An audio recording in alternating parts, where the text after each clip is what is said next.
دا درېیمه واقعه ده. لومبنۍ واقعه تاسو ته دې حوالې سره د قرآن بیان شوې وه چې کوم انسان ته الله پاک د دنیا څه ورکړي دي، نو دله دا پکار دي چې دی دا خبره ومني چې دې کې زما کمال نشته، دا د الله ورکړه ده چې ما ترې راکړه،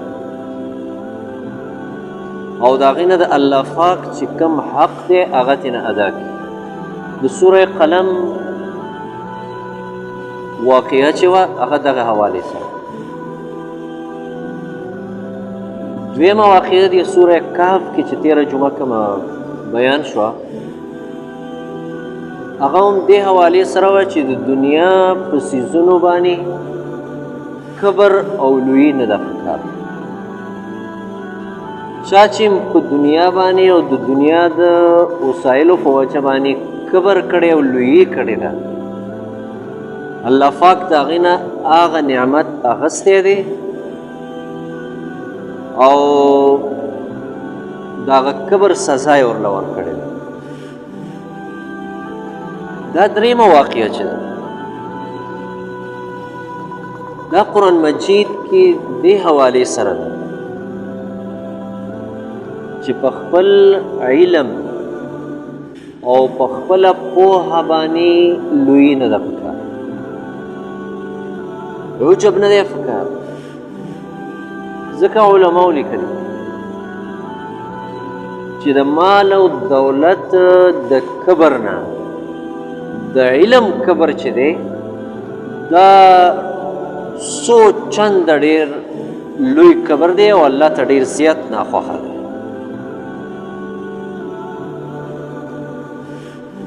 او قرآن مجید کې الله پاک دې حوالې سره یو څو نور واقعات هم بیان کړي دي چې بعضې خلکو ته الله پاک ډېر یعنې ناخوښه نسبتونه کړي دي، چا چې خپل علم باندې لویي کړې ده او خپل علم یې د دنیا ذریعه جوړه کړې ده. یو ځای سورې اعراف کې د بلعم باعور د بني اسرائیلو واقعه ده چې الله ورته سپی ویلی. سپی الله نه فرعون ته ویلی چې غټ کافر و، نه نمرود ته ویلی دی، نه یې قارون ته ویلی دی، نه یې حامان ته ویلی دی، نه یې بل کافر ته ویلی دی، نه عادیانو ته ویلی، نه سمودیانو ته سپی ویلی دی. و هغه عالم باره کې الله پاک دا د سپي لفظ استعمال کړی دی چې هغه خپل علم هغه د دنیا د ګټلو دپاره ذریعه جوړه کړې، هغه خپل علم چې دی هغه فایدهمند علم نه دی جوړ کړی. او دویم یو مثال الله پاک سوره جمعه کې بیان کړی دی چې کوم انسان چې هغه خپل علم هغه د دنیا د ګټلو ذریعه جوړه کړي او هغه خپل علم د دنیا د عهدو د حاصلولو ذریعه جوړه کړي. الله فرمایلی دی د دې مثال داسې دی لکه یو خر چې هغه باندې ډېر زیات کتابونه بار کړي او هغه خر د هغه کجاوه هغه د قرآن مجیدونو د کتابونو نه ډکه کړي. الله فرمایي دغه خر هغه به د کتاب نه څه فایده واخلي. الله فرمایي داسې علم والا چې دی هغه د خپل علم نه فایده نشي اخیستی د آخرت.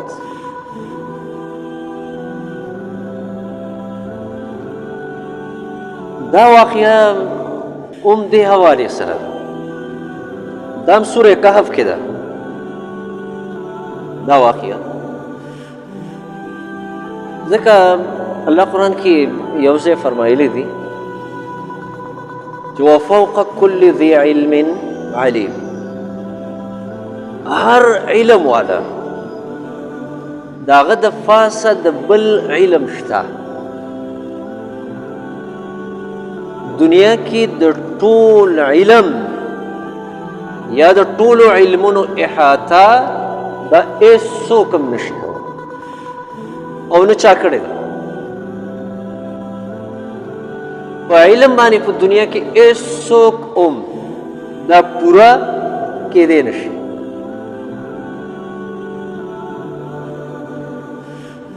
الله هغه ذات دی چې د ده علم پوره دی، د الله پوهه دا پوره ده، د الله د علم احاطه دا څوک نشي کولی. ولا یحیطون بشیء من علمه، د الله د علم د هغه نه په یو څیز باندې څوک احاطه نشي کولی.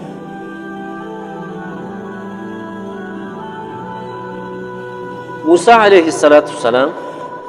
الله رب العالمین په یو امتحان کې واچو او هغه امتحان دا و چې ته د علم په طلب پسې وځه، ځکه ستا په علم کې ډېرې خبرې دي چې هغه تا سره نشته دی. د هغه خبرو زده کړه به ته د بل نه کې. او د دې اصل واقعه دا عبدالله ابن عباس رضی الله تعالی عنہ روایت سره دا واقعه ده چې موسی علیه السلام یو ځل بني اسرائیلو ته بیان کو، خطبه فرمایله، نو هغه بیان یې چې وکړ نو په بني اسرائیلو کې د دغه بیان نه وروستو یو سړی موسی علیه السلام ته ودرېده او ته یې وفرمیل چې یا نبی الله، ای د الله نبی، ستا نه څوک بل ښه عالم په دنیا کې شته؟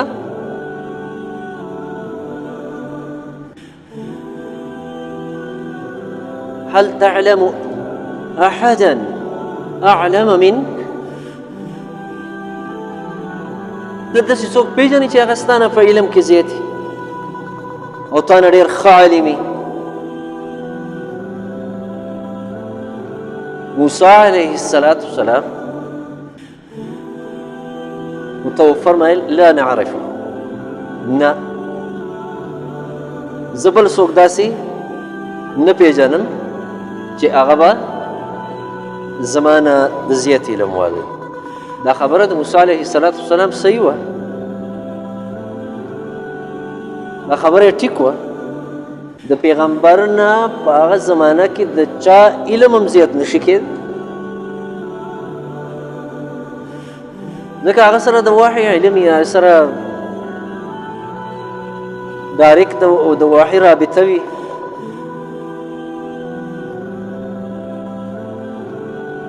او دا الفاظ د موسی علیه السلام اگر چې رښتینی الفاظ ده، خو دا تعبیر د موسی علیه السلام دا الله ته خوښ نه شو.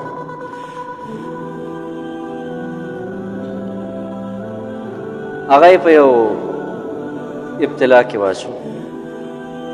او الله رب العالمین یو روایت کې داسې الفاظ راغلي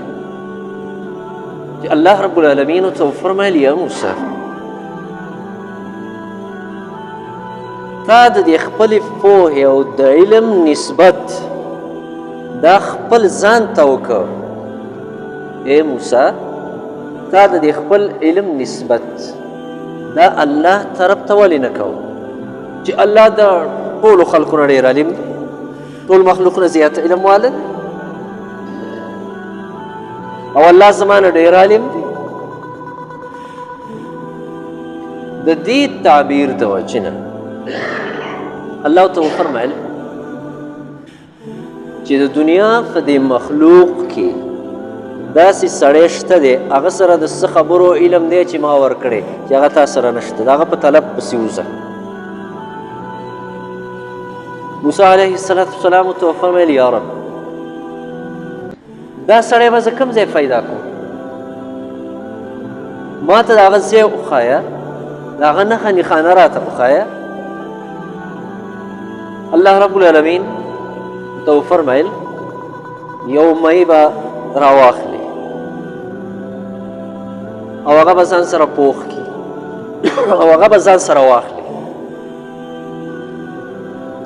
کوم ځای کې چې تاسو نه دا مۍ د ګوتۍ نه ووته بس دغه ځای کې تاسو دا سړی وګورئ د ده نه به علم ته حاصل کړي دا یو ذریعه شوه بس همداسې وکړل مۍ ځان سره پوخ کړ ملګری ځان سره واخیست زیات روایات دا دي چې یوشع علیه السلام هغه ځان سره ملګری کړ هغه ته ویل دا د خوراک دا ګوتۍ ځان سره واله روانو یو ځای کې چې ستړي شو نو دمه یې کوله هغه د دمې په ځای کې د دوی سترګې ورلې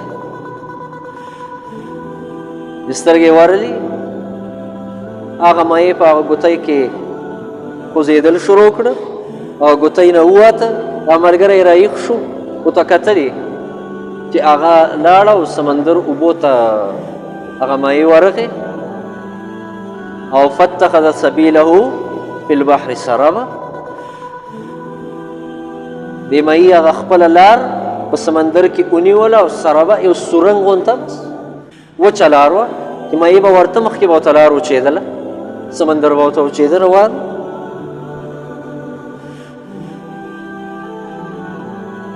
چې کله موسی علیه السلام راپاڅېد او دا دواړه روان شو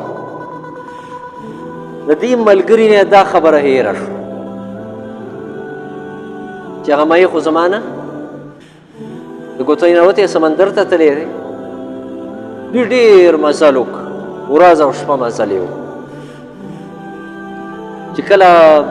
وږي شو او ستړي شو موسی علیه السلام د خپل ملګري ته مخاطب شو ته یې وفرمیل آتنا غداءنا لقد لقينا من سفرنا هذا نصبا هغه ناشته راواله که مونږ خو ستړي شو نو لږه دمه به مو کو ناشته به مو دغه ځای کې هغه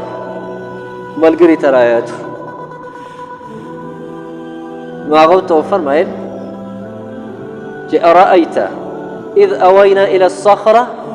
فإني نسيت الحوت وما أنسانيه إلا الشيطان أن أذكره واتخذ سبيله في البحر عجبا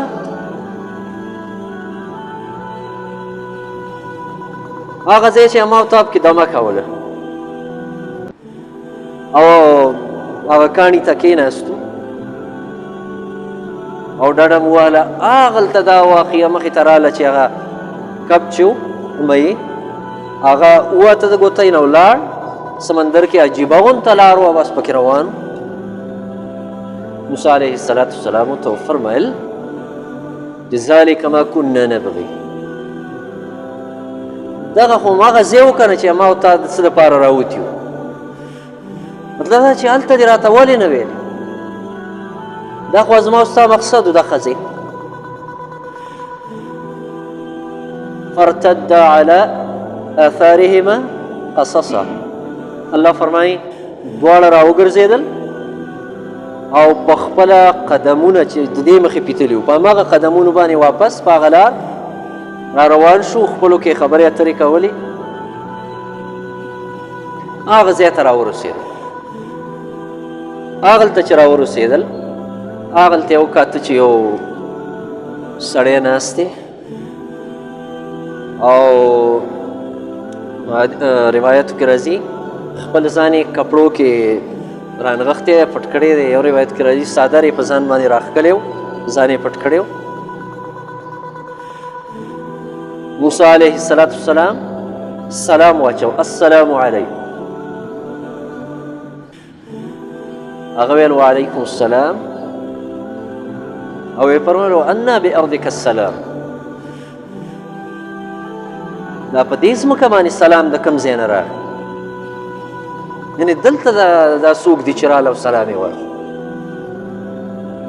او ته یې وفرمیل څوک یې ته هغه ته ویل انا موسی زه موسی یم نو موسی خو ډېر کیدی شي ډېر کیدی شي ځکه یې ترې نه دا پوره تعارف واغستو او ته یې وفرمیل موسی بني اسرائیل د بني اسرائیلو موسی هغه ورته ویل او د بني اسرائیلو موسی نو ته یې وفرمیل دلته څنګه رالي او څنګه راغلی څه مطلب دی هغه ورته ویل دې له راغلی یم چې ستا نه علم زده کړم هغه ورته ویلي ماله چې الله پاک کوم علم را کړی دی نو هغه ستا په علم کې نشته او تاله چې کوم څه درکړي هغه زما علم کې نشته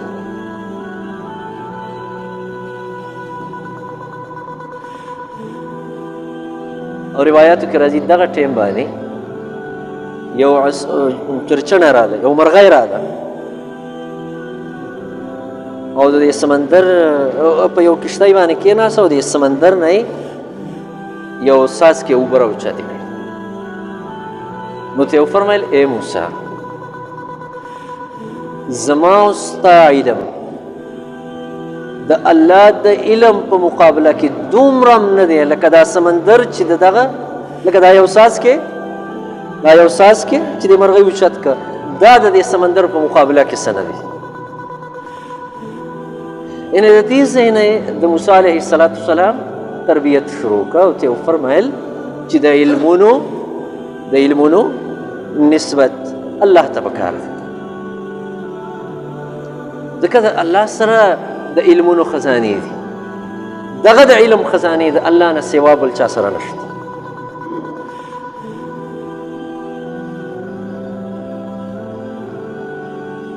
بیا ورته وفرمیل موسی ګوره ما سره داسې خبرې دي چې که هغه تا ولیدلې نو په هغې باندې ته ما سره وخت نشي تېرولی صبر به ونه کړې او ملګرتیا کې خو به صبر کې په علم باندې به صبر کې په سختو باندې به صبر کې خبرې به په دېړه باندې تېرې او هغه ته نشي تېرولی انک لن تستطیع معي صبره ما سره ستا د صبر طاقت نشته دی هغه نشي کولی موسی علیه السلام ورته وفرمیل زه به خپل کوشش کوم دا کوشش به کومه چې زه صبر وکړم ویل ټیک ده چې صبر کولی شي خو دا یو خبره به واورئ چې ما څه کول نو ما نه به دا تپوس نه کوې چې دا دې ولې وکړه ویل ټیک ده بس نه به یې کوم کښتۍ کې ویل راځه راخېږه کښتۍ کې کښېناست کښتۍ چې د چا وه ډېر ښه خلک وو دوی ور وختل هغوی دا خضر علیه السلام دا وپېژانده چې دا خو هغه صالح او نیکعمله سړی دی ډېر قدر یې وکړه د دوی او چې کله د کوزېدو ټیم شو د دوی نه کرایې مو وانخېستله چې ځای بس دا ښه کوزېدو کې خضر علیه السلام د دوی د کښتۍ نه یو تخته راوویسته رایخ کله تېنه نو کښتۍ د یخ نه خو چې یو تخته راوباسي هغه خو بیا د ډوبېدو خطره وي هغه بیا نشي ګرځېدی سمندر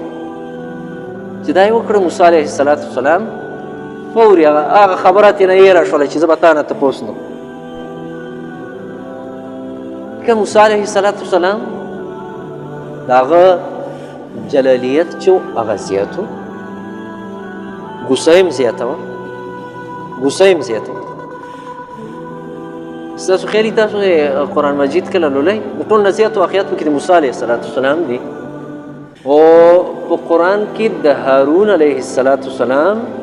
نوم دا وروستو راځي او د موسی علیه السلام هتېنه مخکې حالانکې هارون علیه السلام تېنه مشر و دا یې مشر ورور او قرآن کې ټول داسې چې موسی و هارون یعنې زما په خیال قرآن کې داسې نشته چې هارون یو ځای کې زما په خیال شته هارون و موسی د دې اصل وجه مفسرینو دا فرمایلې ده چې موسی علیه السلام د کې جلالیت زیات او بعضې وخت کې غصه هم ډېر کار کوي هر وخت کې خوږېدل هم نه دي په کار چې خامخا ته به هر وخت خوږې لکه چیني کله ناکله به غصه هم کوي د عربۍ یو شاعر دا وایي چې مه خو دومره معنی دا ده چې مه خو دومره خوږېږه چې خلک دې ټول یو نواله کي بس او مه دومره تریخ کېږه چې فتذاقه فترمه چې خلک دې څنګه دې خولې له یو سې ودې سکي چې ودې غورځوي بس نو دواړه خبرو درمیان کې به چلېږي نو موسی علیه السلام فوري ورته ویلې دا دې څه وکړو دا خو تا د دې غریبانانو ټول کار خراب کړه مزدوري یې ورله خرابه او هغوی موږ سره څومره نیکي وکړه چې موږ یې دې خوا راوامړولو کرایه مو وانغسته او تا ورته نقصان ورسو هغه ورته ویل تا ته ما نه ویلي چې زه کوم کار کوم ما نه به تپوس نه کوې موسی علیه السلام ورته ویل بس دې ځل مې معاف کړه بس ما نه یېرو بس یېرو راته او بیا به تپوس نه کوو چې کښتۍ نه راواوښتل مخکې لاړ یو ځای کې ماشومانو کلي کې داسې لوبې موبې کولې ماشومان ډېر یو ښایسته ماشوم یې پکې راوچت کړه او به دې مرون یې ونیو او بس مړ یې کړه موسی علیه السلام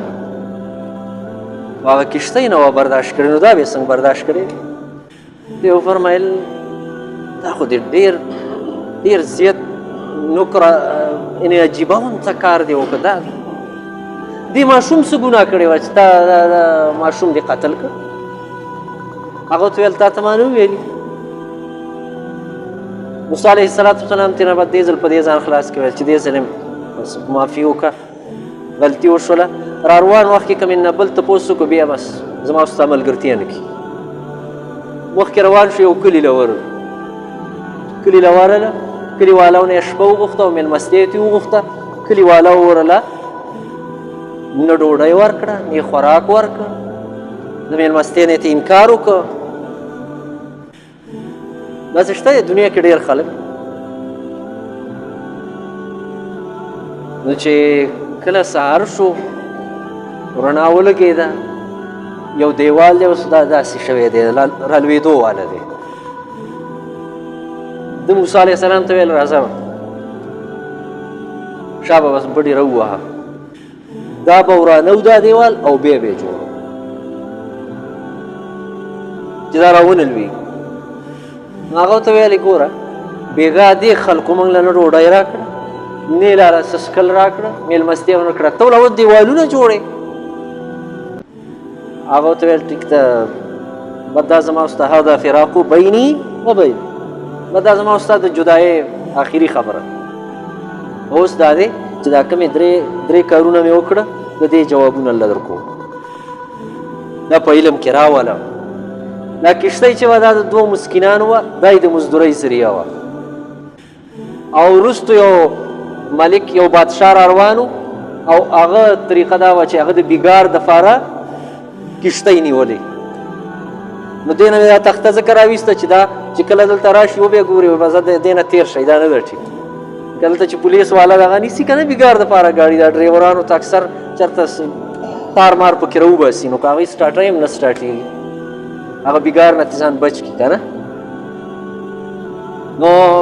تخته خو ویل اسان کار دی بس بیا پکې ورووایي ده دغه شان خبره وه بادشاه راغی ویل بد دا کښتۍ پرېږدی بس مخکې ځئ او دا هلک چې و د ده مور او پلار مؤمنان و او په ده باندې د الله فیصله دا وه چې دی بدبخت او دی کافر و